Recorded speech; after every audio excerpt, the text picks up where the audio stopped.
Unmute,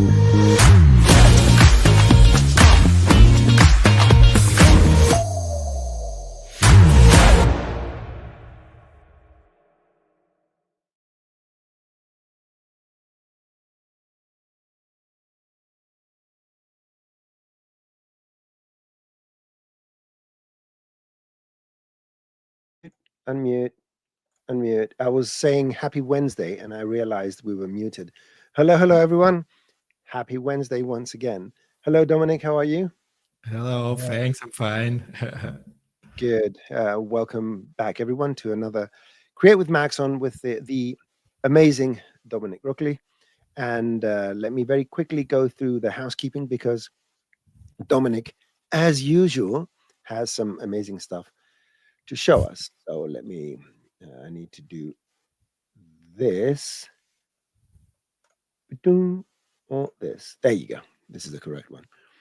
So use this code. The code I'm going to, the link, not the code, the link I'm going to throw into the chat right now to get to this hub page. There you go. And you can check out the events, the University links, of course, ask your questions, the YouTube channels, and if you want to sign up to get the Maxon. What is this? It's a, what are these called? It's a, oh my God, newsletter? Right, there you go, newsletter. Oh my Lord, I couldn't remember the word newsletter. Of course, go and fill the form if you want to ask questions for the Ask the Trainer session.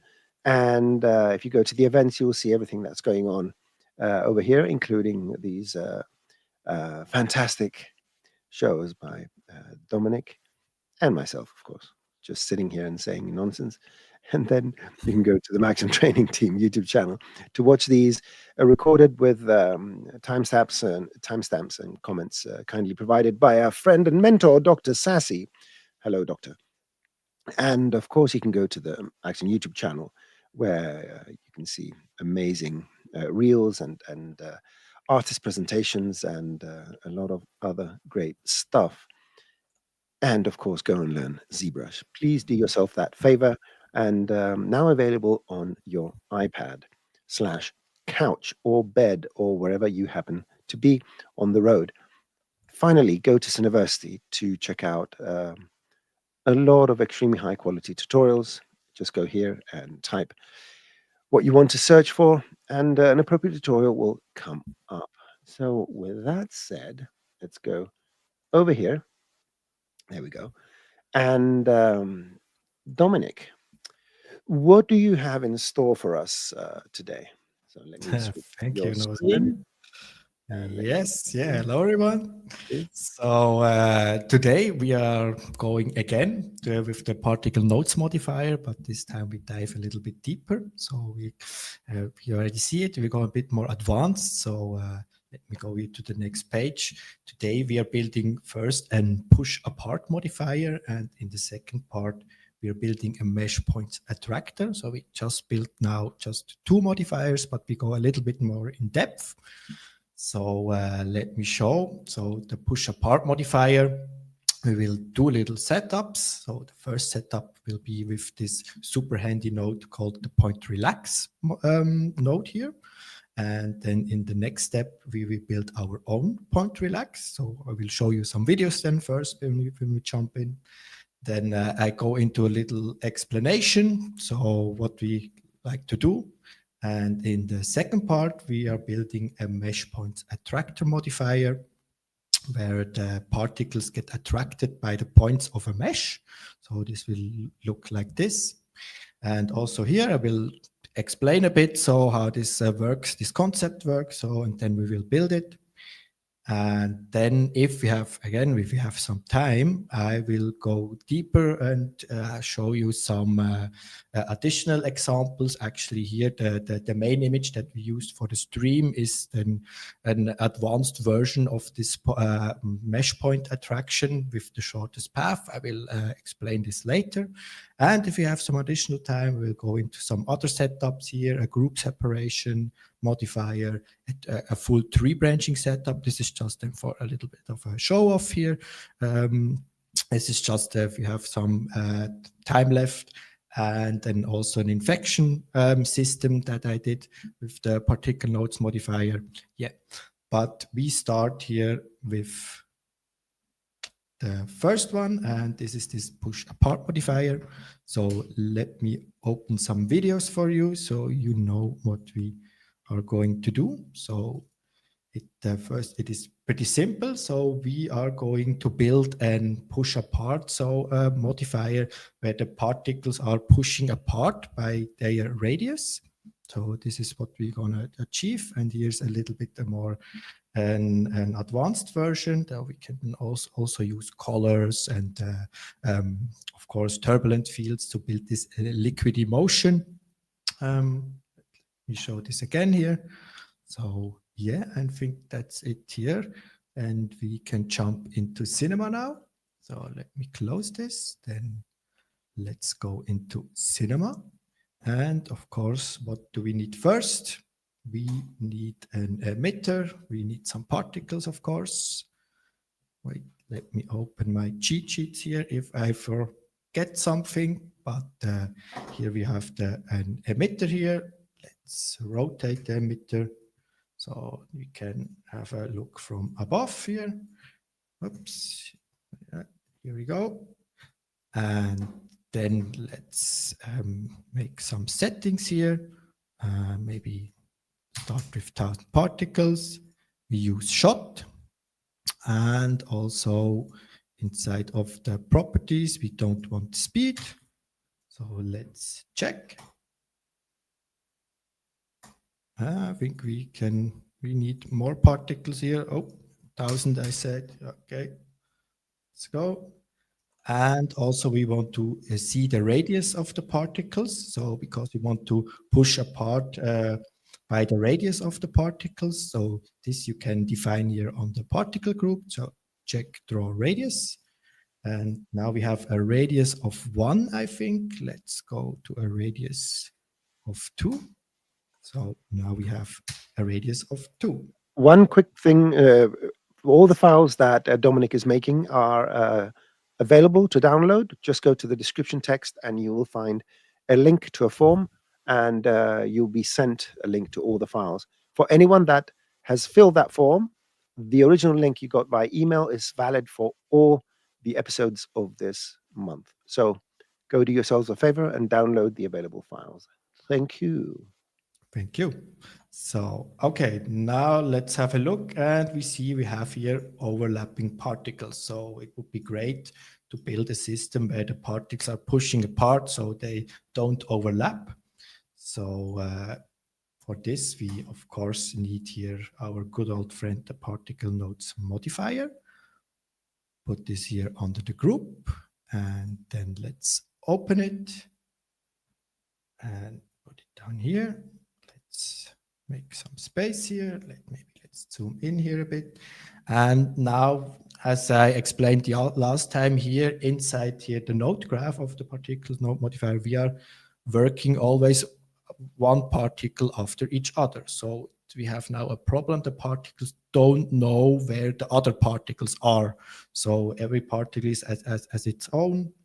So we need something where we can find the other particle data for each particle. As I in the last stream explained here, we have here those standard properties. And here at the bottom, there is a property called all particle data. And you can see there is not a circle. There is those 4 little squares here. That means we have here an array of data. So what is an array? An array is just a collection with data in it. So when you click on those properties, you can see here the type.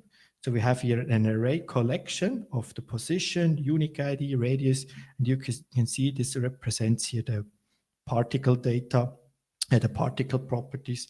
So we can decompose this array collection here when we use a decompose container node, then plug this into the container. And a very quick introduction again is that by the end of the month, I'm already recording some tutorials Some of these tutorials are showing some of the techniques that Dominik is showing, but you're going to have an opportunity at the end of the month and moving forwards to go and see tutorials that talk about a lot of these things for nodes and the Particle Nodes Modifier.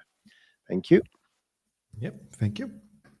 So, and you can see here, we have now here different arrays. So those 4 little squares here, and you can see these are the same as we have here. So for each particle, we have here the property, and here we have the property data for all particles. So, and what we can do now here with the position, as I explained here, so let's go to this one, we can use here the point relax. So this is a very mighty node. So this is perfect for what we like to do. So let's get the point relax. Here it is. So, and it does what it says. So it relaxes points, and we have here a minimum separation. So it separates all the points that we give here into here by this this minimal separation value. So we can plug in here also geometry, but we like to plug in all our particle positions. So that we have here 1,000 particles. So an array here with vectors. So positions are vectors. So we can plug this in here to the relax points. And then we have here an array with matrices. So a matrice is not just the point position, there's also rotation in there, and also the scaling of the matrix here. Now we have here an relaxed, all the points here, all our particles are relaxed, and by this separation. So the separation we would be great to have here the radius or the scale, so the diameter of our particles. So let's expose this here, press Control and click on this little circle, and then we have here the minimal separation. So we could plug in here the radius into here, but this don't make sense because we are doing this relaxation here. We're doing this for all the particles. And we have here an iteration of 15, so we're doing this 15 times. And if we would plug in this in here, we would do this 15 times.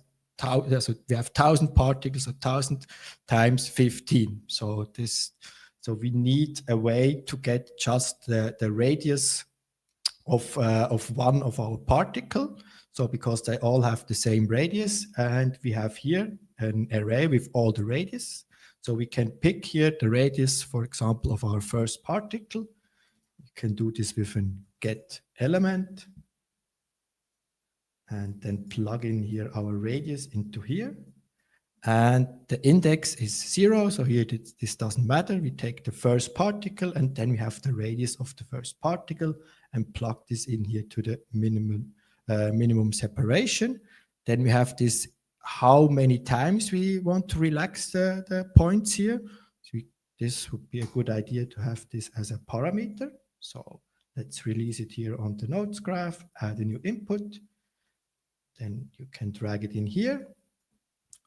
And now we have here the relaxed points. But now we need this information and bring this back to the actual position of the current particle. So we can do this also with a get element. So we can copy this, then plug in here our array of matrices into the get element. And now we need the current particles index. And we have this here. So the current index, plug this in here, bring this to here. And now we can twirl this down. And we can see inside the matrix there is translation. So this is the position, rotation, scale, and shear. So we need just the new relaxed position of our particles. So let's plug this in here. And now let's check what will happen. Let's press play. So nothing has happened. I think the problem is because we're plugging in here the radius, and this minimum separation is actually the diameter. We have to multiply here our radius by 2. So let's use a multiply. Let's multiply our radius by 2. Plug this in here. Let's check again. And now we get a separation, so also kind of a collision of our particles. But we want kind of a 2D effect. So maybe when we rotate around, we can see they also start to stack on top of each other in the y direction. We don't want that. So we could say also in here, to every particle, let's stay at the 0 coordinate in the y position. But we can also do this with another modifier. So there is this handy modifier called the math modifier. Put this in here to our particle group. And here we can say, what's the target property we like to set? We like to set the position, that's correct, but not the X channel. We like to have the Y channel. And we like to add a constant value. So for every particle, the same. And we like to assign it. And the value should be 1. So everything is fine. Let's check again. Yeah, now we have this separation. And you could already see there is a little bit of jittering, so they jitter around.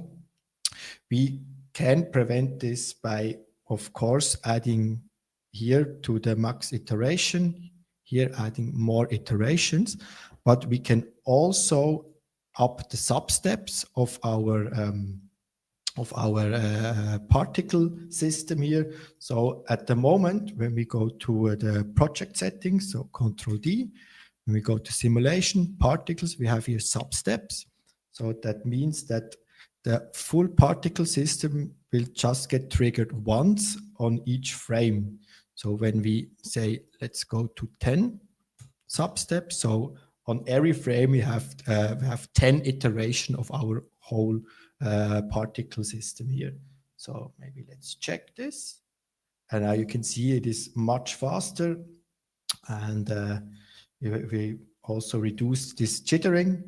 So this could be already a solution that is fine, that we need, but we don't want to set here our position of the particles.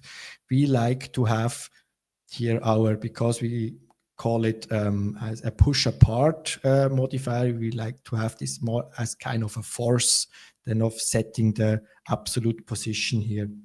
So to build this as kind of a force, it would be great to add here this to our velocity. But for this, we can use the relaxed position that we have here and subtract here our initial position to build a direction vector. And this vector we can use as velocity. So let's do this. Let's use a subtract. So we like to subtract a vector. Then we like to, from the relaxed position, we like to subtract the initial position. And now we have a direction vector that points away from where it has to go. So we can also normalize this. So I think we don't have to normalize here in this example here. We can now use this and scale it first to have kind of a strength, how strong it has to push apart. So this is also that we did in the last stream. Just use a scale.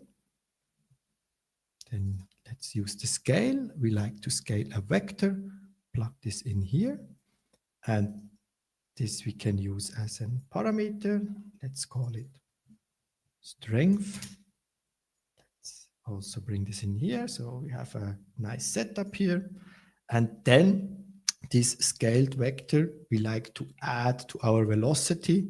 So our velocity will accelerate over time. So we can use an add. So let's use vectors, use the velocity, add it into here, and then plug this into the velocity here, remove this here at the position part here, and also the strength, let's say 0.1. Now let's check what will happen. Yeah, and you can see it is way too strong now. So we could go slower here, but we can also reduce a little bit of force by a simple friction force. So go to the simulation, force, friction. So now we add a friction, maybe try 1000. Let's press play. And now we can see we have this push apart force that pushes the particle apart. And of course, then you can also plug in, for example, a turbulence. Where is it? Also on the force. Maybe strength of 5. Go down to the friction, up the scale. Maybe let's reduce the sub-step so it is a little bit faster. Go to 4 or something. Let's press play again. Yeah, I think the turbulence is way too strong. Just make 1. And then we start to get this kind of fluid feeling. So this is what you can do here with this simple point relax. So, but when we change the radius of our particles, so have different radius, radii is it called, right? Radii, I think. So when we twirl down here on the radius, here under the properties, we can add in some variants, maybe 0.2 or something. Let's press play again. Maybe deactivate the turbulence. And you can see the radius is it don't takes the radius into account here. So this is something the point relax can do, that we can just add one here, one minimal separation here. So it would be great to also take the radius into account. So there, so we have to build this push apart system at our own.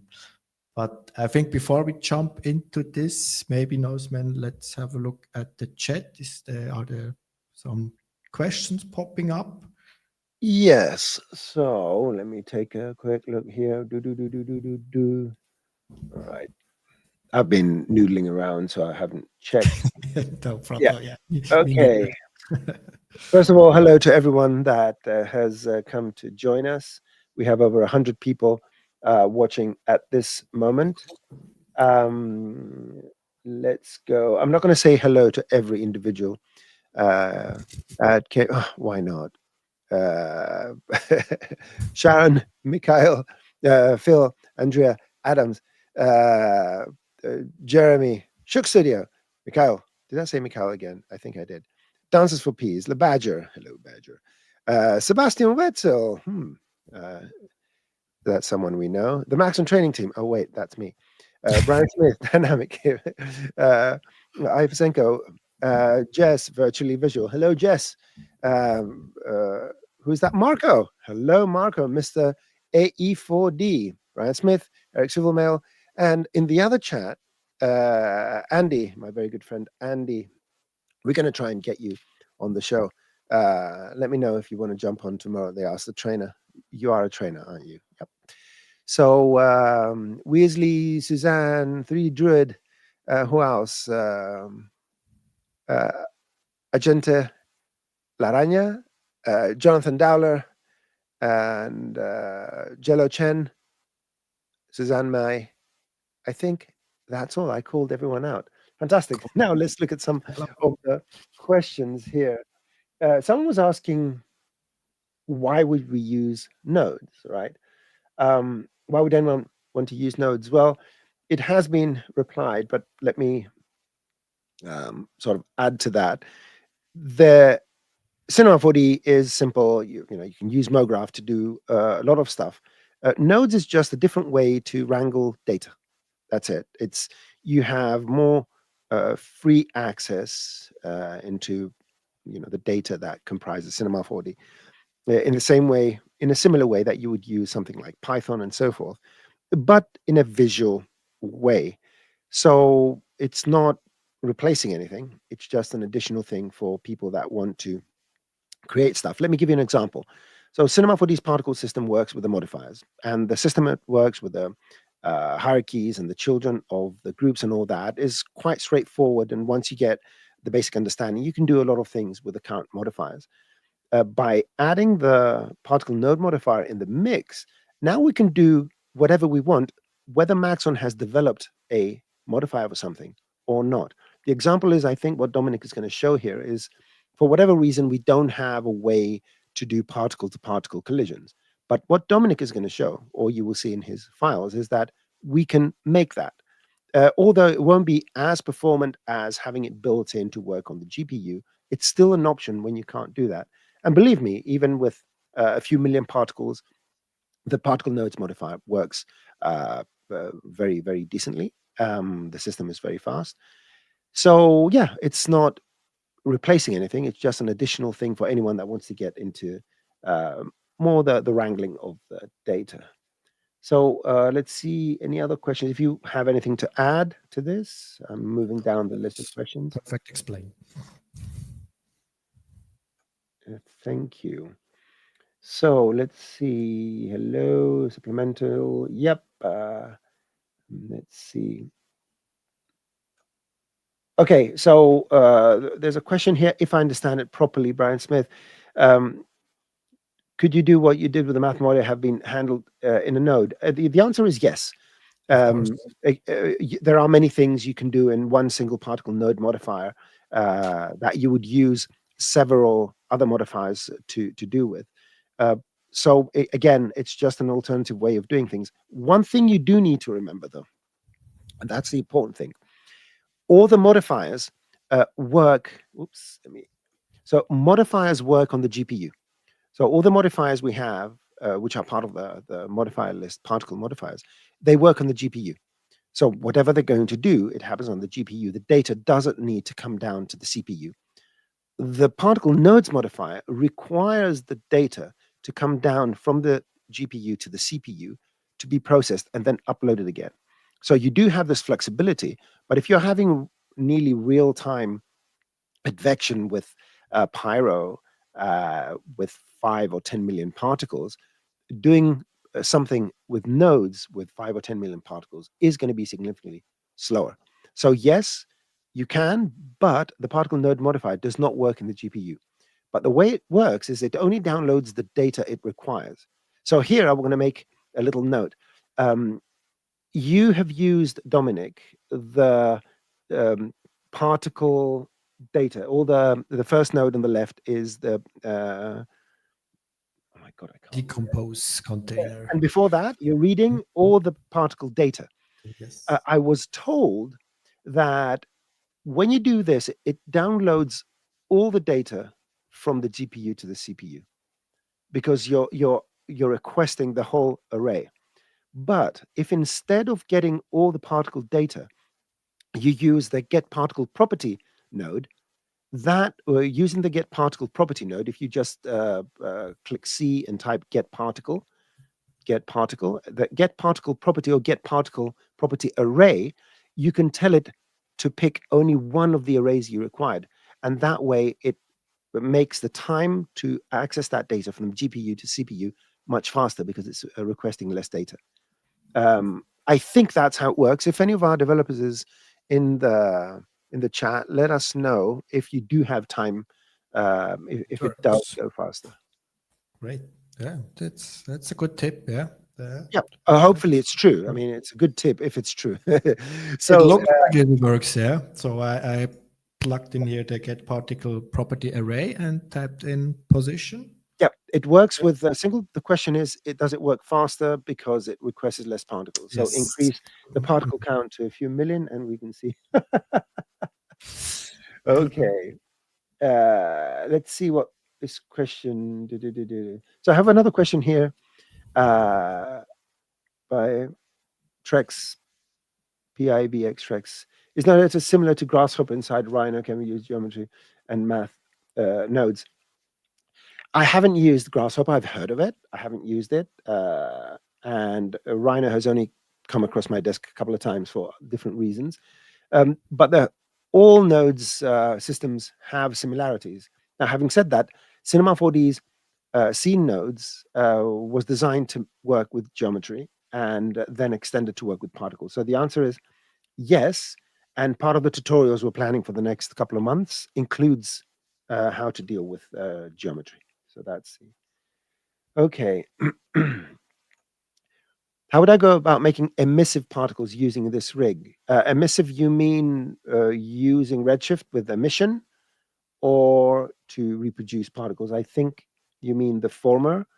Yeah, you can. It's not difficult to associate to create an extra custom attribute. For anyone that missed the memo, 2025.1 introduced custom particle attributes, which means that you can set a secondary color attribute, which you can use into Redshift to control things like emission and all sorts of other things.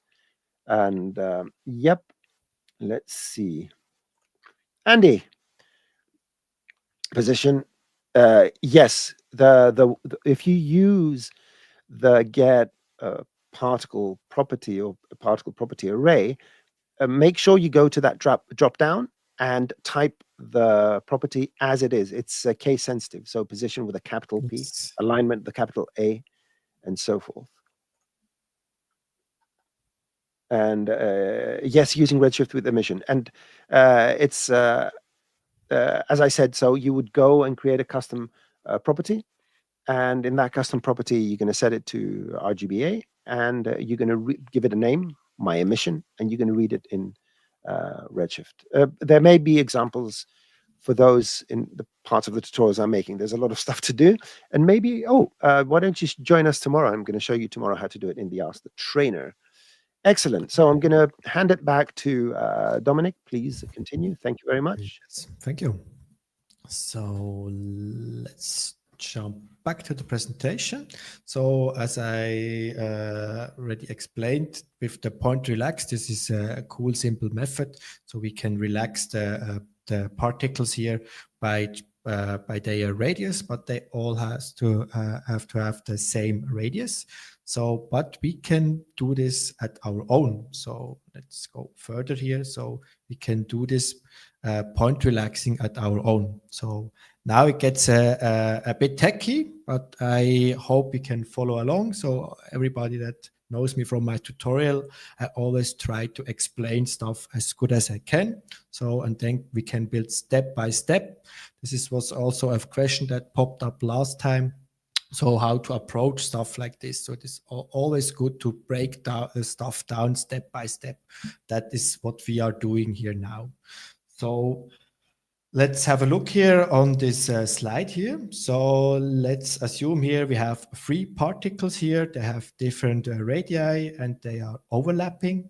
So, and now we need some data to build our own push apart setup. So first thing we need, so we assume we are running over this particle. So this is our current particle. So what we need first is we need the neighbors. So all particles that are in a certain distance. So then these particles here, so here in this purple here. Then what we need next is the direction to the neighboring particle. I call this here normalized direction. So a normalized direction is that the vector here always has the length of 1. Then what we also need here is the distance to the neighboring particles. And then in the next step, we also need to know the maximum distance. So when we think of this smaller particle, when this is there where those dotted lines are, then they are aligning perfect. So that means when this particle is here at this maximum distance, it don't have to go, we don't have to push it further. So the maximum distance then of course is the radius of the small one and here of our current. So radius plus radius gives us the maximum distance. And then the next step, we need the difference, so the distance difference of the current distance that we have of the overlapping particles and of the maximum distance. So this is here, this blue line. So we take the maximum distance, subtract the current distance, and then we have this leftover here. So this is the difference. And this difference, when we go to the next slide, this difference we use to scale our normalized direction here So this is the normalized direction here, this transparent arrow here, and then we scale it. So we multiply it by the difference here. Then we get this smaller vector. And then when we have all those scaled down vectors, we collect them and we build an average direction. I showed this here with this orange arrow here. Then we have to flip it. And this direction now, this average direction, will be our velocity. When we add this velocity here to our current particle, you can see the particle moves away from the other particles. So that's what we have to do now. So we will go back into the presentation so I can explain. So we build this now step by step. So let's jump into Cinema. Here we go. So let's deactivate this one. We built this from scratch. So we build a new one. Let's go to the modifiers here and add a Particle Nodes Modifier. Maybe let's call this push apart, like say custom, something like this. This is here our advanced push apart modifier. So, and what do we need first? So we need the neighbors. So as I already explained, the particles inside here, they don't know nothing about the other particles. So we need a node to find the closest particles around our current particle. So and there is a very handy node. That's one of my favorites. This is called the closest points. So, and yeah, of course, it does what it says. So it searches the closest point of a current position. So the query position, so the current position is the position of our current particle. So let's plug this in here to the query position. And then we have here the geometry to search the closest point. So we could also plug in here geometry, but we can also plug in here a set of points, so an array of points. So let's get here all our particle data, so the data of all the particles.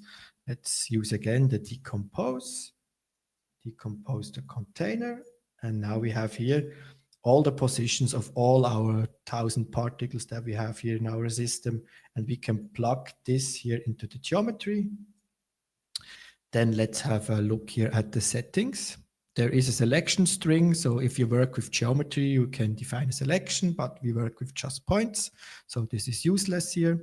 Then we have a maximum distance to search, so 100 centimeter I think is fine for this setup.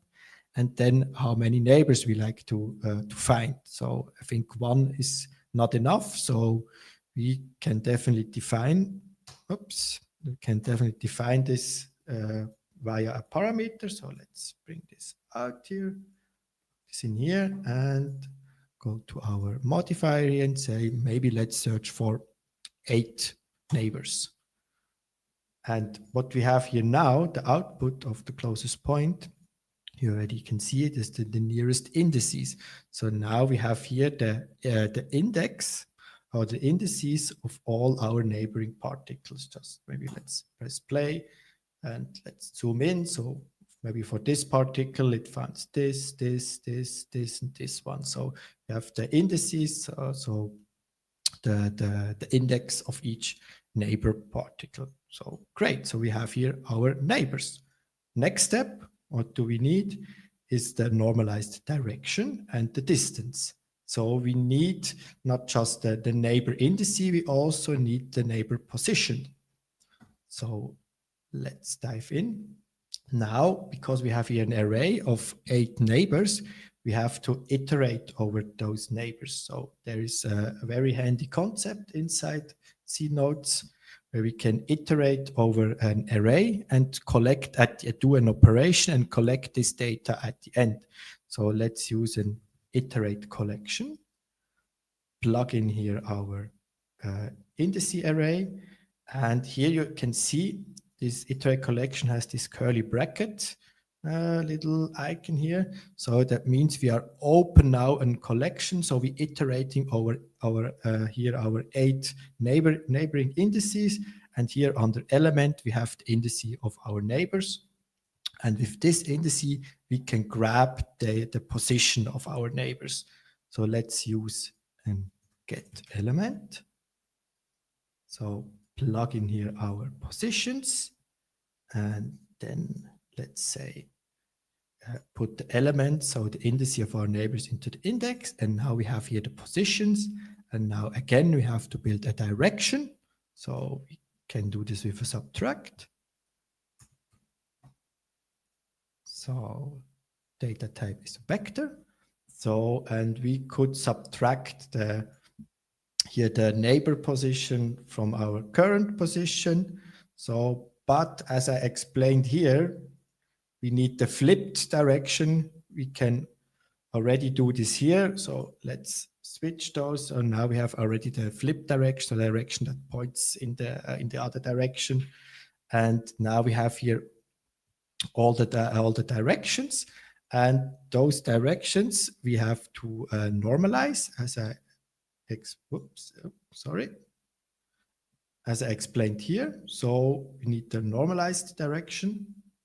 We can do this with a normalized node. So plug this in here, and now all our direction have the length of 1.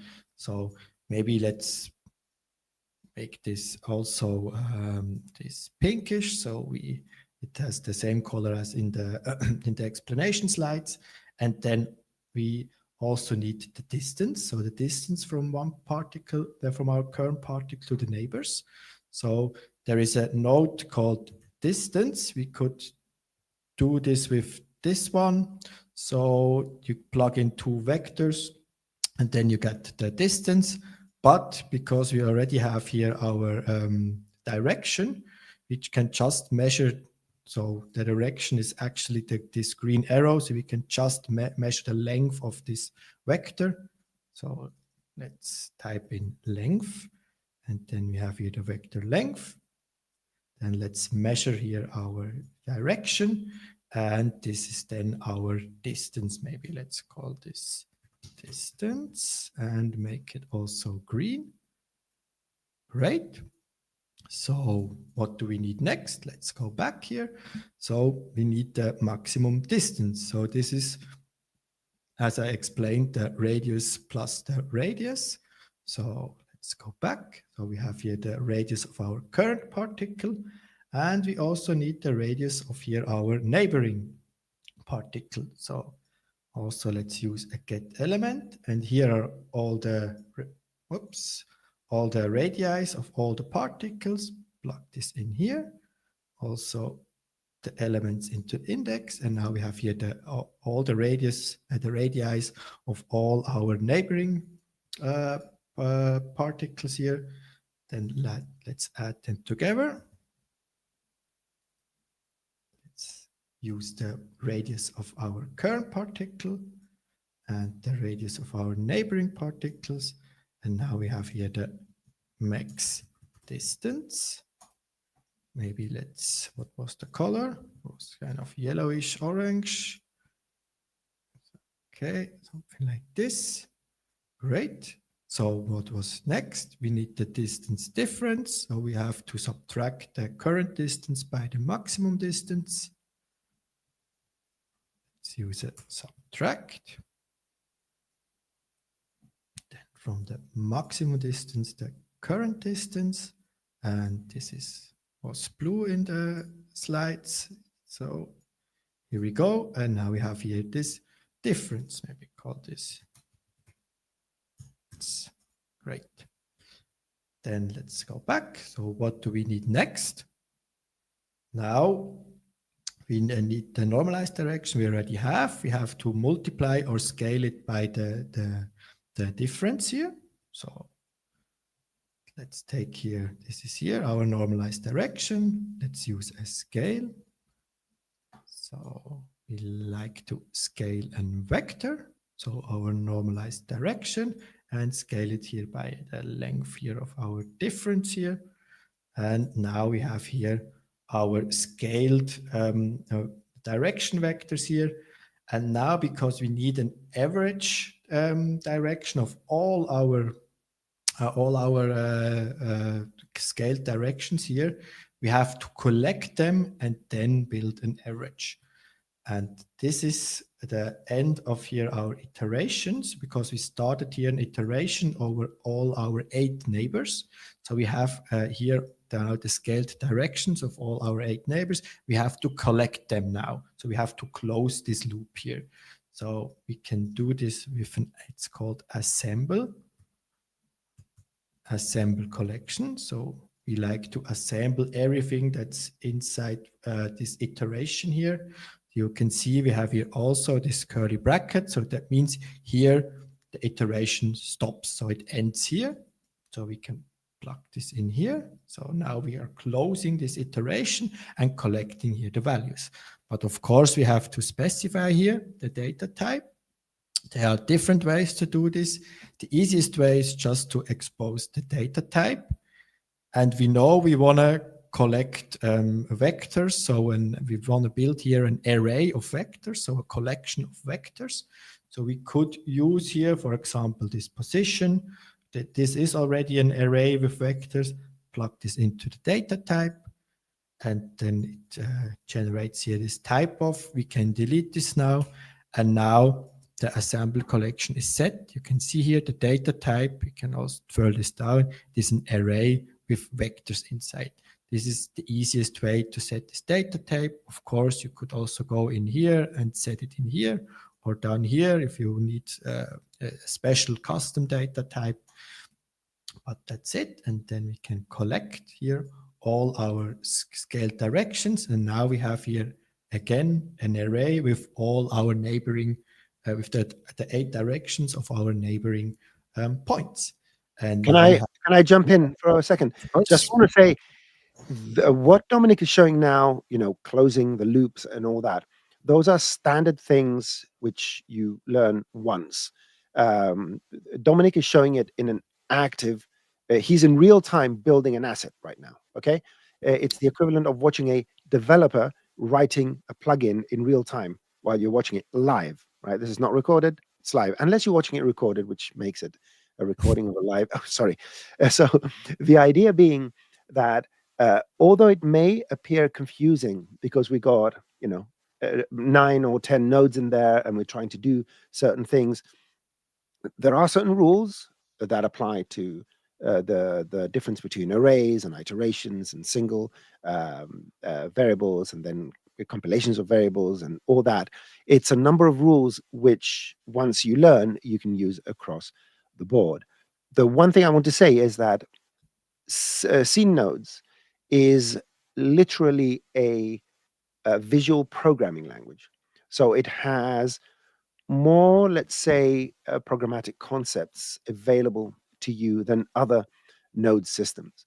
And that's why it has this extra bit of complexity, because there's certain things you can do that go deeper into the system rather than just on the surface. So if you do get confused with all these things, don't worry. There is a plan for tutorials exactly about these things. That's what I wanted to say. Thank you very much. You can continue. Mm-hmm.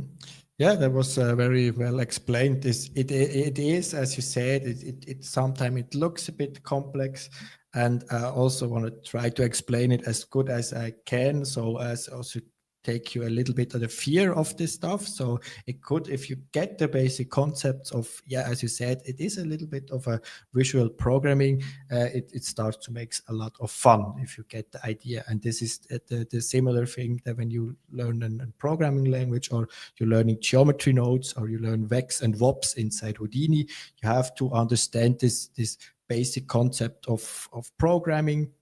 So, but if you get this, as I explained last time, also when you want to learn how to texture, you also need to know all about surfaces, how surfaces refract and reflect. And this is a bit the same. So, but now let's go further. We are close to the finish line here. So, as I said, we have here now all our neighboring, from the neighboring particles here, we have here the directions here. So now here in the presentation, we need this average direction. So this we can do with a node called arithmetic. You can just type in average, and there it is, arithmetic, and the operation type here is average, and the data type is vector. So, and now we get here, we can plug in, you can see here we have an array that we can plug in here, and now we get the average direction of all our directions. So great. And this is, as I explained here, our final velocity. And we like to build a force, not to set an absolute velocity. So the same procedure as always. Let's scale it first. So we have here a strength. So we can define here our strength. Let's call it strength. And let's set the strength to maybe 0.1. And then here our final velocity vector, let's add this to the initial velocity. Let's add. Oops, here we go.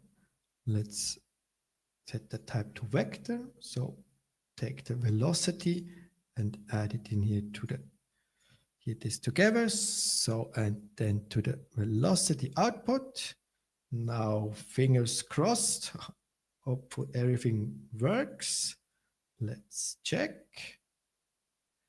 Yeah, we can already, let's make some frames here. We can see something is happening. So, but we have here one problem. They start also, instead of just pushing apart, they also start to clump together. This is because when I go back here to the explanation, because when we subtract, if we're subtracting here from the maximum distance, here our current distance. So, but when one particle is further away here, so example, this one is further away, then the current distance is bigger than our maximum distance. So we get here a distance, so we get a negative value. So, and with this, we are building a negative force. So we don't want that. So we have to clamp here our value first. So here our difference here. Let's check here. Yes. Our difference, we have to clamp it so it don't goes into a negative value. So let's use a clamp. So plug in here our difference, and we like to clamp it between 0 so it don't goes into negative, and the maximum is our maximum distance. Plug this in here. Now let's check again. Yeah, and now we can see they start to separate. You have to give it a little bit of time, but now it acts as like a fluid. And here is the same. You can, if you want to make this faster, you can first add more neighbors, but I think 8, 10 is good for now. Whoops. Sorry. Oh, I deleted it. Go back. Here we go. Add some more strength, maybe 0.3, and then also raise the substeps that we did in the example before. So let's go to the settings, maybe add 10 substeps. Let's check. Whoops. Oh, I have to add neighbors again. Here we go. And now we get this push force that pushes the particle apart. And just to round this up, let me show the final setup that I built to that I showed here in the start image. This one. So let me open this. This is here.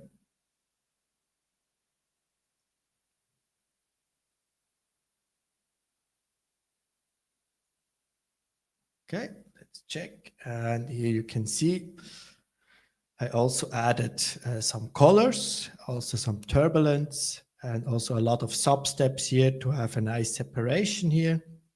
And people that watch the last stream, they will maybe recognize here we also using here the our own field turbulence modifier that we built in the last stream to get this nice swirly motion. And I think also here the sample image. So I'm sampling here an image, also this leaf image that we used in the last stream. And I plugged I used the green value of this image to change the radius. So I have here some settings to change the radius, and then you get stuff like this. Yeah, I think that's it for this part. And then I think we can have a look into the chat. Are there questions? Yeah, there's amazing stuff. One thing I want to mention, so I think you mentioned it last week, but it's very important. One of the great advantages of C nodes is that whatever you make, you can encapsulate it and make your own tool. So you can take this push apart, you build it once, or someone builds it for you, you make it into a group, then you make it into an asset, and you can use it just like you use any other tool in Cinema 4D. You can have it in your asset browser, you can share it. If you update it, you can version it. So it's the new version. So your older files open with the older one, the newer files with the new one. Just like if you check out all the capsules that Rocket Lasso has made, that's how they're built. They're built using nodes, and they're encapsulated as a tool, and they look indistinguishable from the other tools of Cinema 4D. So you don't have to repeat this again and again and again, providing you make it in a way that is a bit more, has a bit more control, and you expose the settings properly and all that. Now, I do want to answer a question that was asked by Lisa. Hello, Lisa. To get a foundation of nodes, will you recommend to start with C nodes, texture nodes, or other? My reply would be, well, since Redshift is fundamentally based on nodes, then you start with Redshift, because that's what you'll have to use. You don't have an alternative for that. But in terms of using Cinema 4D in general, especially if you're now beginning your journey into 3D motion design and all that, nodes is a much more advanced thing.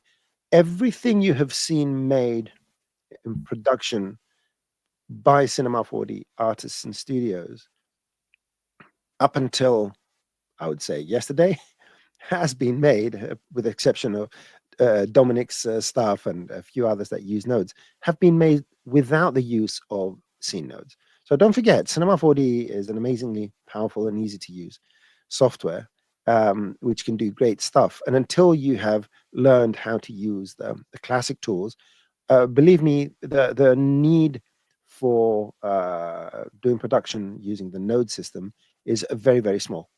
You will know when you're going to need it, but it's going to be after you master all the other tools of Cinema 4D. And hopefully with, if you do want to learn C nodes, despite that, make sure that you catch up with all the tutorials. And in one of our chats, we have someone called C nodes Tips. I have a suspicion of who that is, but there are, besides Dominik's tutorials, there are other tutorials out there. Let me see if I can. People have been making tutorials. I think there's a YouTube channel called C Nodes Tips. Do you have any information on that? Yeah, there is one. It is called C Nodes Tips from I think Donovan? from Donovan Keefe. Yeah, I think it's Donovan. Yeah, it is. I know. Okay, let me post a link. Shout out here to Donovan. I learned a lot from him. And this channel, I also can recommend the channel for beginners nodes, the channel of Core4D. So they have also a complete beginner series on their YouTube channel. So they start super basic, explaining all the nodes, all the data types and stuff. So if you want to start C nodes, then this is also a good place to start. Yes. Yeah. So nodes is a great tool, which will be part of your tool chest, but you have tons of other tools that come before that and have been developed over many, many, many decades. So if you want to achieve a certain thing, that's when you can ask your questions on Ask the Trainer and all sorts of other places. So make sure you ask about what you're trying to do, and if nodes is a solution, um, then that will be it. There's Dominik's information over You there. can also at my Instagram channel, if you like, can contact me on Instagram, or of course on YouTube, right into the comments, or you also find there my email on YouTube. So if you have a question, just write me email. I'm happy to help you. Good. Mhm. So enough with the chit chat. What else are you going to show us, Dominik? I already saw we are 1 hour in, so I have this additional concept here. So called, where is it? Called the mesh point attractor. I hope the people in the chat are not too exhausted now. So, but No, I think they're going to stick around, and okay, they love okay. it. Yeah. Maybe I up the pace a bit, so I hope you can follow along. But I will also go here. We'll show you some videos first, what we're going to build. So that will make sense for you. So as I said here, it is called the mesh points attractor, and let's search for some videos. So this here is the setup, and you can see the particles are searching the closest point on a mesh surface, and when they reach a certain distance, they look at the neighbors of the mesh points of the current attractor point and switch to the next one, and then we start to get this kind of wireframe like hot display like look. I have also some other example here with our good old elephant. So let's open it. Come on, yeah. I also added a tracer to the particles to build those to run around the wireframe of the elephant here. It's also a cool look. And then maybe a lot of you already ask, hey, why does he show us this this main image of my presentation? So here is the actual animation of it. So this is the same concept. So the particles are searching the closest point on a mesh, but instead of choosing a random neighbor to go next, they are searching the closest. Oh, maybe let's just open this for itself. So they search the closest neighbor on the mesh, by which the closest is to, here in this example, to this ball here in the center, and then you get this this kind of vein-like structures here. And some people that watch my tutorials, they know I built this also in C nodes. This, come on, yes. With this, you can build this tree-like structure. So this is an algorithm called the shortest path. So you can also go onto my YouTube channel and watch this tutorial to see how this actually shortest path will work. So if you are totally interested, go in there and you can build then like this setup with what we are doing now. So we don't want to go into this depth, but we want to build, let's open this video again. We're going to build this puppy here, where it chooses a random point, the random neighbor point, and then it starts to slide around the surface of our mesh.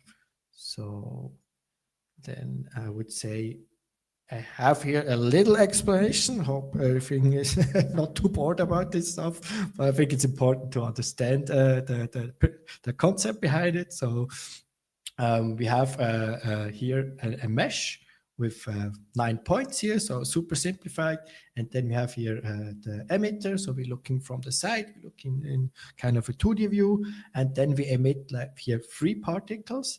And those newborn particles, when they get born, so they have first, what they have to do is to search the closest, I call this here attractor point of the mesh. So for this particle is 1, for this 2, for this 3. And out of the position of the particle and the position of the mesh point here, we build again a normalized direction, and this will be our velocity. So the particle knows where to fly, so it flies to its attractor point here. In the next step, we are checking the distance of the particle to its current attractor point. So, and if it reaches a certain distance, so we can define this distance, we start to ask, make an if statement, and then we ask, is it lower than this distance? And if it is lower, what we are doing then is we have to search first the neighbor points. So from these points, we have to search the neighbor points. So for point 2, it is 1, 5, and 3. Then we have to select one of those neighbors randomly. So we like to select the random neighbor. And then we have to update our attractor point. But for the moment here, the attractor point is 2. And then we pick a random neighbor, update our attractor point, and our new attractor point here in this example will be the point 1. So now the direction here will change. So now the particle goes in this direction, and then of course so on. So that's the effect where the particles start to slide from over the mesh from mesh point to mesh point. So, okay, then I think let's jump into it, into cinema here. So what's going on, cinema? Hello? Oops. Here we go. Okay. Is it crashed? It is crashed. Sorry. Maybe because Oops. Played in the background, and I was too much. Maybe let's restart it again. But, What happened? It's I don't know. Maybe let me share my screen while Dominik is doing stuff. I'm doing the same stuff. Great. And here's one thing. When you're ready to go, let me know. So here's one thing I've been working. So everyone now is getting a sneak peek on the tutorials that are upcoming. So basically, this is a tutorial that just shows you very simply how you would go, and the particles would actually go to the mesh points, just like this. So the additional thing is just a noise. And the way you would do something like this, it can change based on the geometry. So depending on how many points I have here, you can see they're always going to the points you need. Everything you see now is playing live. Make it smaller, you can make it bigger. And what's great about this setup is that it's extremely simple. So you get your geometry points, you get each point of the geometry, you do that subtraction to create a force towards each and every one of the points, and then you control the velocity, and that's it. You mix it. And the reason I have the mix is that I can actually put a field in here and mix what's happening. Anyway, that will give you an idea of how the stuff that Dominik is making. You will have a comprehensive guide into these. Here's a geometry component of it, and you can actually make it into a group. So you can name this weird group that gets the points. Okay, that's a group that gets points. There you go. That's it. You can change the icons, you can change the names, you can do whatever you want. And next time you need this, you just copy and paste it in your scene, or you save it as an asset. Then subtract. You can call this go towards and whatnot. You can make another group out of this. So suddenly, once you start naming these, Noseman's amazing, I would say node, but I'm going to say nosed, right? From now on, that's the terminology. It's a nosed. So you can actually create 2 of these, and next time you want to do something like this with a different object, you can say, well, I have my tool ready. All right. And that's the great thing about it. Anyway, that was just a sneak peek into the stuff I will be doing. And now I'm going to switch back to Dominik's screen. Did I do a good diversion here? Very good. Nice. That was perfect. So thanks. So I'm back here. Cinema is up again here. So what we need first, of course, we need again an emitter. So let's bring in here a basic emitter. Here we go. And then we need a mesh. So we're building the mesh points attractor. Let's keep it simple. Let's use a sphere. Maybe go to icosahedron. Let's reduce it, something like this. Then let's bring this back a bit. Let's maybe add 1,000 particles. Oops.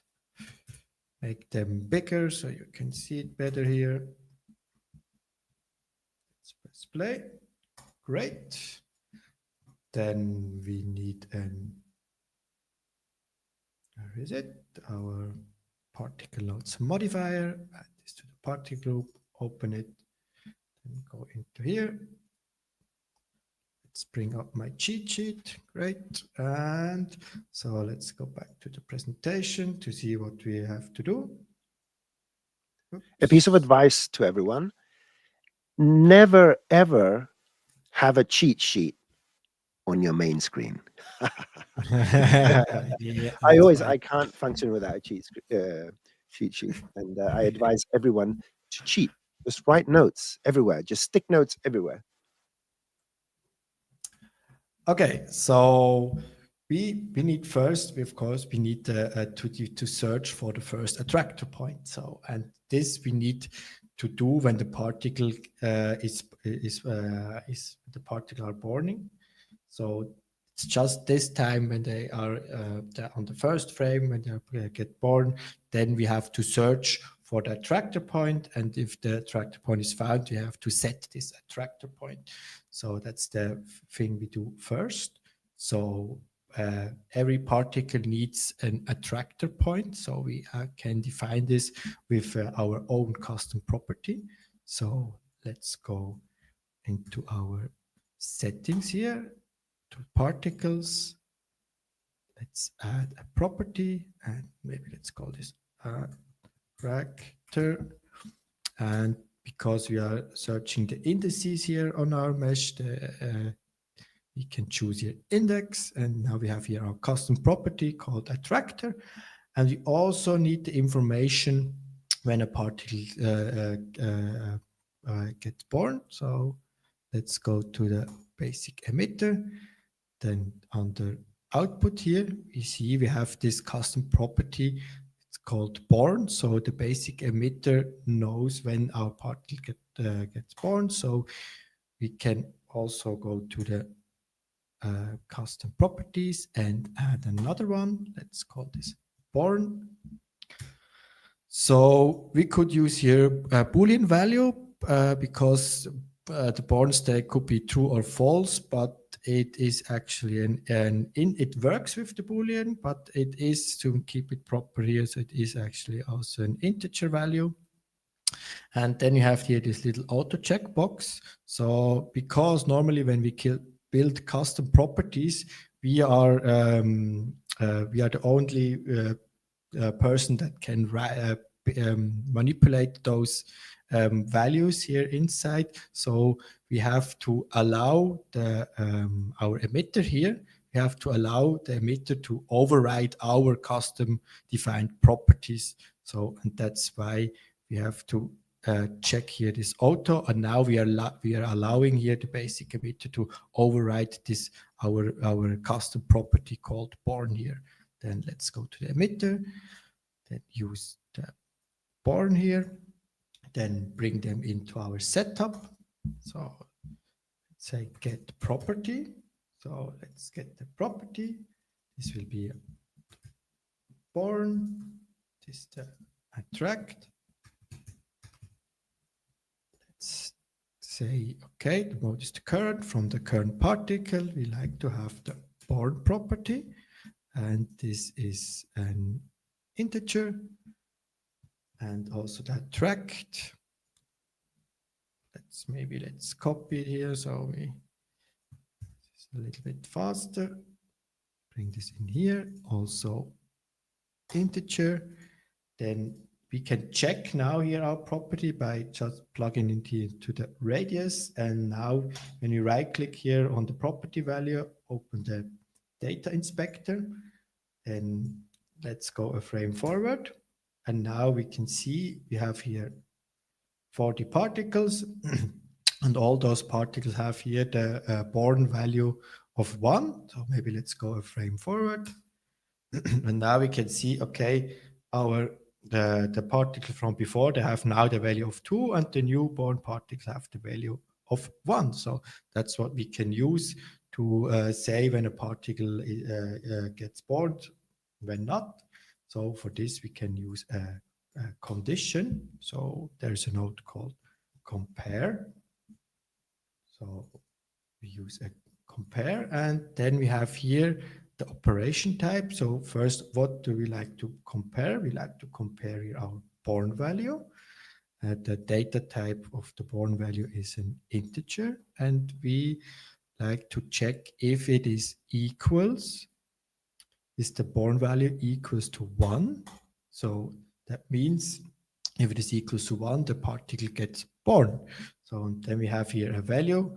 It's a Boolean value where it says, okay, if it is true, the particle is newly spawned, and if it is not true, the particle already exists. So great, we can use this to search for our initial attractor point. So let's go back. So now we have to search for our attractor point. So this is the same as we did in the example before. We can use the closest point for this. Here is the closest points, and the query position is the position, of course, of our particle. And then we also need the geometry of our sphere. So at the moment, the particle points modifier has no idea about the sphere, so we have to import also the sphere. You can do this by an object link. So here is an object link, and now this is an input. You have this here, you can also have it here. So when you delete this, you can also always bring this back to have the parameter in here. So then go to the Particle Nodes Modifier. Now we have here a link field. So perfect, here we can add our sphere. Then we have here our plane geometry, the matrix, the color, and so on. And because we shifted the sphere a bit, we also have to shift here our initial geometry. This here is just a plane geometry. So we have to shift this by our matrix. So this is a procedure that when you work in nodes, you normally do at the start when you import geometry. So use a transform geometry. Then let's transform the geometry by the matrix here, and then we'll plug this into the closest point. Go to the closest point. Now we could use here selection string. So if you wanted to find just the points that are selected and the maximum distance, maybe let's like 10,000. So it is also works in bigger setups. And we like to search the first attractor point. So we just have to search for one neighbor. So that's fine. Okay, and then we have here again the array of the nearest indices, but because there's just one indice inside, we can get this, get element. So the index is 1, and now we have here the index for every particle of the closest point here on this surface. So, and now we have to set here our attractor point. So let's use a set property. And again here, let's copy here the parameter. Let's set this. And this is also an integer. And we could plug this straight into here. So, but now it would set the search for, on every frame, it would search for the closest point. We just have to do this once. So that's why we have here this, this condition. So we can use an if statement for this and add in here our condition. And now, because we have here a value for a Boolean value that is true or false, so we can say if the particle is born, so then it is true, then get here our initial attractor point. We also have to switch it here to integer, the data type. And if the particle already exists, so then it is false, we can get here our current attractor point and plug this into here. So yeah, this is maybe already a lot, but we are close to see something because now we have the attractor point. We know this information for every particle, and now we can build this normalized direction. So let's, because you have here the indices, we have to get the current here on the geometry, get the current position. So we can say get position, and then there is this handy node called geometry property get. So we like to get the property from a geometry, and we like to get the position. So let's plug in here our geometry, and then we have here again an array with vectors, so an array with all the point position of our sphere here. So then let's use and get the element. We like to get the position, and we like to get here our current attractor point. And then to build the direction, again, same procedure. We like to subtract. Oops. So let's subtract here our the position of our attractor point with the position of our particle. Then again scale it. Maybe let's make also a parameter again, as always, strength. So we can control this outside of the nodes graph. Let's set this to maybe 30. Then we plug this in as an absolute velocity. So we override the velocity. And now finally we can check. Oops, I think this is something went wrong here. So this is way too strong. Yeah, it was just way too strong. Let's add some additional frames.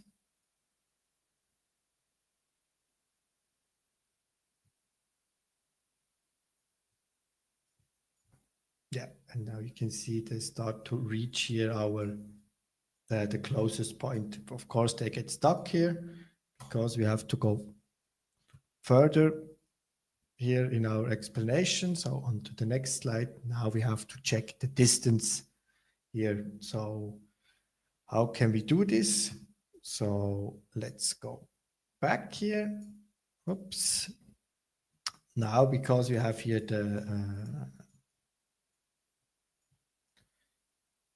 this one, sorry, we have here our direction. So we can again measure this direction. So we know the distance. So let's do this again, as in the example before, called length. We like to have the vector length. And now we have the length of the vector. And this we can also use a compare, as we did here, to check if the particle is close enough to our attractor point. So maybe we can copy this here. Let's switch it to float, because we have here the distance. This is a float value. Plug this in here. And then let's say if it is less than a certain distance, so this one we can define from outside. Say min distance, for example, is in here. And then let's say if the particle is in distance of maybe 5 centimeters, then we have to search for the neighbor points here.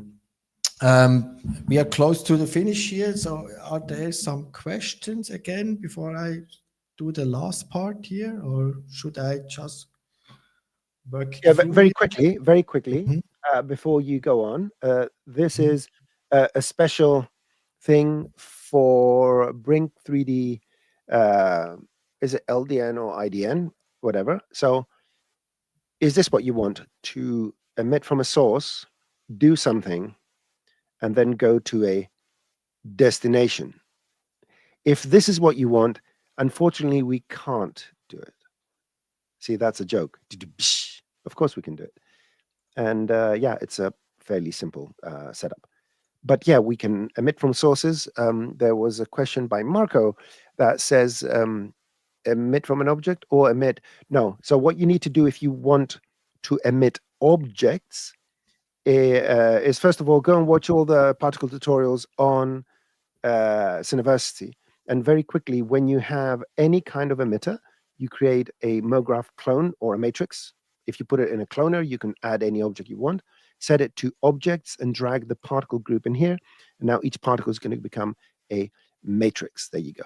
So that's how you do it. And yes to everything.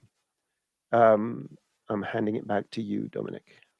Okay, then let's do like we're close to the finish line. So let's jump back. So we have to build now this if statement. So we are now have this condition here. So this condition defines if the particle is in the certain range to our attractor point. So let's build this if statement where we can now search for a new neighbor point, search for a new random neighbor point. So let's make some space here. I forgot here a little thing here. We have to, as I said here, we have to build normalized a normalized direction again. So that's because they are going to be slower and slower. So just do this here, normalize. So we have a constant velocity. Just let's check. Yeah, and now it is way too slow. Let's go to 30. And oops, that's the wrong one. Sorry. This one here, let's go to 40. And now we have here a constant velocity. Great. So let's bring in here our if statement again. So bring in the condition. And if the condition is false, so if the particle is not in certain distance of the attractor point here, we can keep our current attractor point. So we can plug this in here. So also the type is integer. So the indices are integers. And now, but if it is true here, so if our particle is reaching a certain distance, we have to search for a new neighbor point. So there is also a very handy node called neighbor, geometry neighbors. And this one we can search for neighboring points in the geometry. So let's use our mesh geometry here. And then the index is the, of course, from which point you have to search is the attractor point. So here our attractor point here, plug this in here. And now we get the indices here of our neighboring points of the attractor point. So in the example here, like those 3 points. And now we have to select a random neighbor. So for doing, to build a random number, there is a node called hash. This is also a super handy node. And you can already see you have here 2 seed values, so a seed and salt. You can define a minimum and maximum, so the range of the random value. And then you have for every data type, you have an output. We need a random integer, so a random neighbor index. So we have to define first the maximum. So the maximum is also the how many neighbors do we have. So we need to check here first how many neighbors do we have. So let's use and get count. So now we know how many neighbors there are for our attractor point. So we can plug this into the maximum. And then we have here an integer, so a random value between 0 and the maximum of our neighbors. And with this integer, we can pick here one of our new neighbors. So let's use and get element. Plug this in here. Then let's use here our random value. And now we have here a random neighbor. And we go back here to this if statement and say, if we reach a certain distance, we plug in here our new neighbor. So, and now let's check. Maybe let's show it here as lines.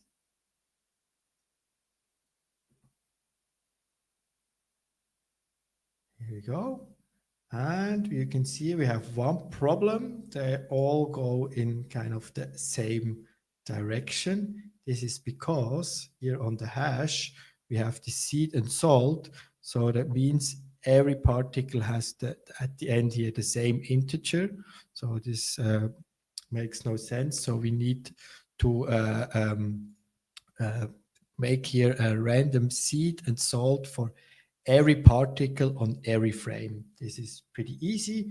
We can use the unique ID because every particle has a unique ID for the seed here.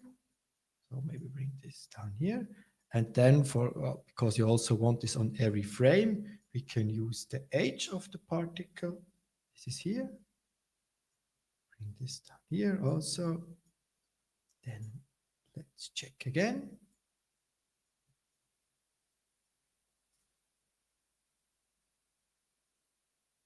And here we go. And now they start to slide here over our mesh surface.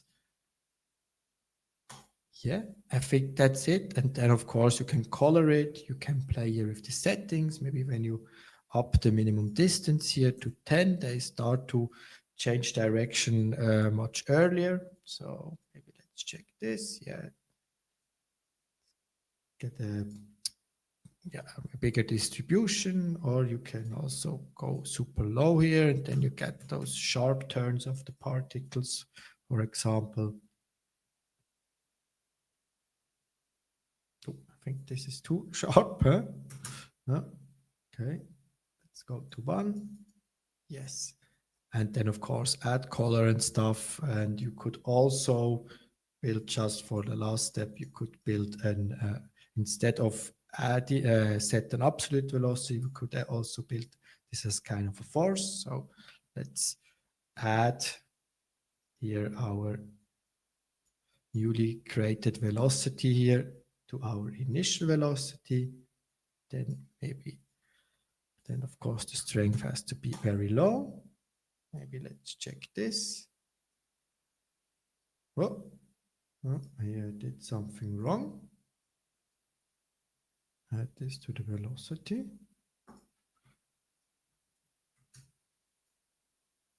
Okay, I think this one is this too fast here for, yeah, gotcha.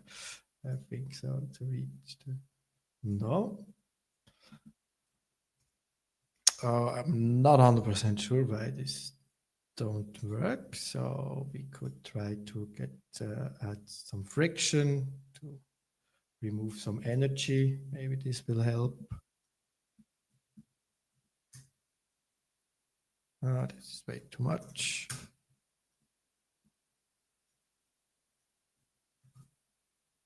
Yeah, now it starts to work. So now we have, it's not an absolute velocity, we have now a kind of a force, and it looks, yeah, we also have a different effect. Yeah. For just to show you the last setup, I can show you the file here, what I did to, and then we can round the stream up, I think, just to show what I did here in the with the shortest path solution. So this is the same setup here, but instead of picking a random neighbor, I pick the neighbor that is closest here to our center point. So you get these structures here. So let's pick here our attractor here. You can slide around, and they will always search the closest neighboring point to here our attractor here. So yeah, this is the difference to the setup that we built to get these veins-like structures. And yeah, and I think that's it for my examples. So yeah, I think we're already definitely over time. Huh? So yeah. But maybe there's just last round of questions, and then we can round this up. It's mostly compliments. So Cool, thank you. yeah, so I would like to respond. So let's put our beautiful faces up here, respond to a few. So C nodes are insane. Any series to help beginners get the hang of it? No. Right, don't. Let's let me guide you through this. All right. C nodes are a great tool to do a lot of great stuff.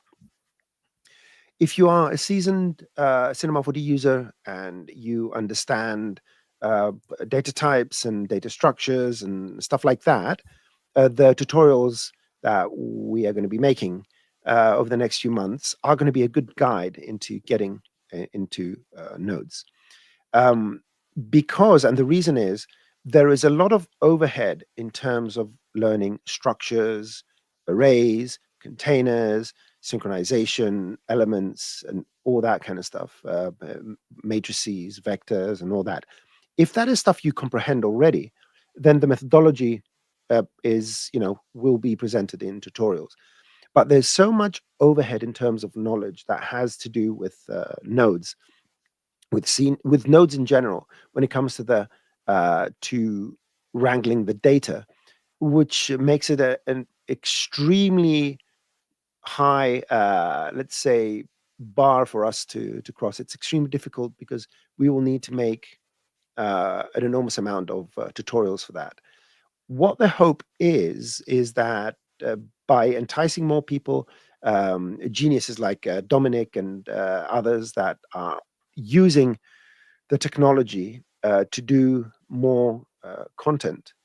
And so our focus for the time being is for people that are more than intermediate advanced level.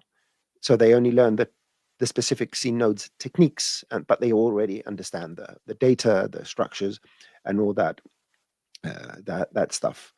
So I know it's not what you wanted to hear, but it's just reality. There's too much information to be done. Eventually and ideally, we would love everyone that does 3D to use Cinema 4D and us to be the people teaching everyone how to do all this stuff. But for the short term, it's mostly how to use nodes. And if you have the time and the energy to go and learn all the underlying fundamentals, we're always going to be here to answer your questions and help you through that. But you do need third-party resources. You need to read, watch other tutorials. I would say go watch tutorials about how other people are using other node systems in other softwares, and then you can take these techniques and translate them into Cinema 4D nodes.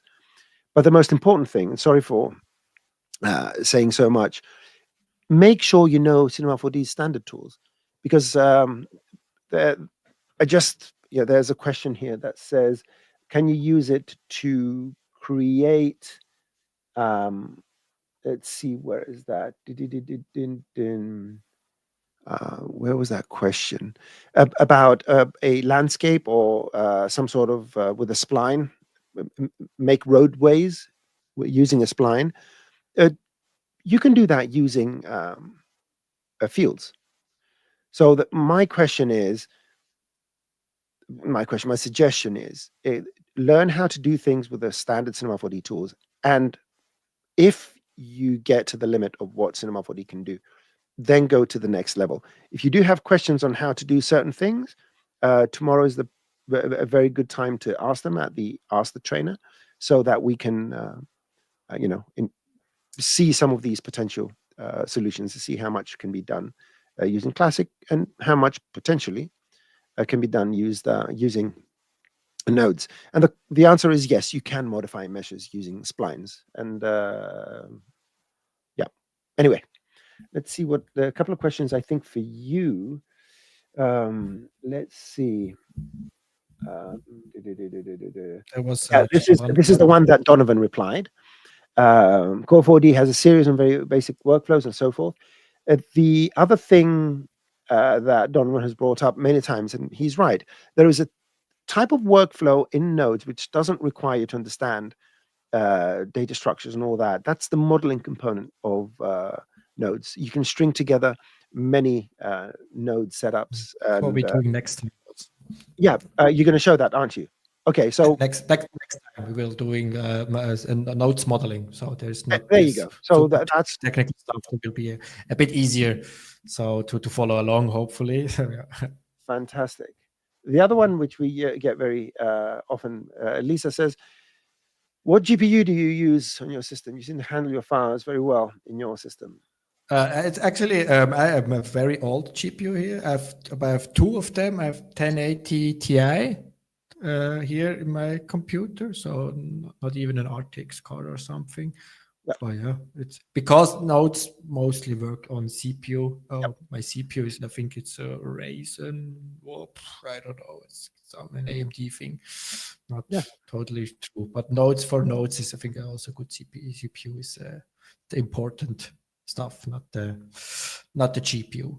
Yeah. Well, my system is at least 5, maybe more, older Dell workstation with an RTX 5000 with 16 gigs of RAM. So it says it's a bit slower than I think a 2090 or something like that. I'm not absolutely sure, but that will be it. Excellent. Mm-hmm. Yeah, Lisa. Wow. 1080 Ti. Yeah. Excellent. So, okay. What happens, Scott, so to the setup when you have a moving or morphing emitter source and a target that is also moving or morphing? Yeah, of course you can move this. You can move the emitter as. Oh yeah, it's maybe something that makes sense. Maybe put the emitter into a null here, so we can rotate it around. Here you go. Whoops. Let's go.